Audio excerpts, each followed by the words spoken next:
यीशु के अनुयायी ही उसका सच्चा परिवार। यीशु मसीह के जीवन और शिक्षाओं में प्रेम, सेवा और समर्पण का प्रमुख स्थान है। बाइबल में यीशु ने कई बार स्पष्ट किया कि उनका सच्चा परिवार वही है जो ईश्वर की इच्छा को समझते और उसका पालन करते हैं। यह विचार मानव जाति के लिए एक गहन संदेश देता है कि सच्चे संबंध खून के रिश्तों से नहीं, बल्कि आध्यात्मिक जुड़ाव और ईश्वर की सेवा के प्रति समर्पण से बनते हैं। मरकुस 3:35 में एक महत्वपूर्ण प्रसंग मिलता है। जब यीशु लोगों को उपदेश दे रहे थे, तब किसी ने आकर बताया कि उनकी माँ और भाई बाहर खड़े हैं और उनसे मिलना चाहते हैं। इस पर यीशु ने उत्तर दिया, कौन है मेरी माँ? कौन है मेरे भाई? फिर उन्होंने अपने चारों ओर बैठे लोगों की ओर देखा और कहा, देखो, ये मेरे भाई, बहन और माँ हैं। जो कोई ईश्वर की इच्छा को पूरा करता है, वही मेरा भाई, बहन और माँ है। इस घटना से यह स्पष्ट होता है कि यीशु शारीरिक रिश्तों से अधिक आध्यात्मिक रिश्तों को महत्व देते थे।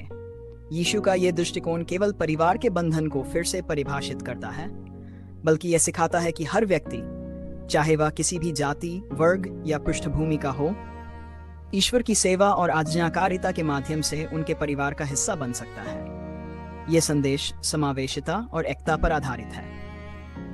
उनकी शिक्षा ये भी समझाती है कि सच्चे अनुयायी वे हैं जो केवल नाम के ईसाई नहीं, बल्कि जो उनके बताए मार्ग पर चलते हैं।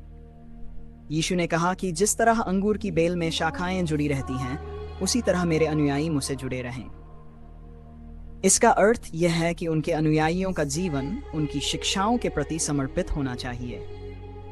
इसके अलावा यीशु के जीवन में उनके अनुयायियों के प्रति उनका प्रेम एक सच्चे परिवार जैसा था। उनके 12 शिष्य उनके लिए केवल अनुयायी नहीं थे, बल्कि उनके करीबी साथी और विश्वास पात्र भी थे।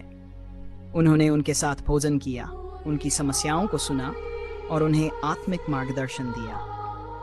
यीशु ने अपने अनुयायियों के लिए बलिदान दिया, यहाँ तक कि अपनी जान भी दे दी। यीशु का यह दृष्टिकोण हमें एक व्यापक दृष्टिकोण प्रदान करता है।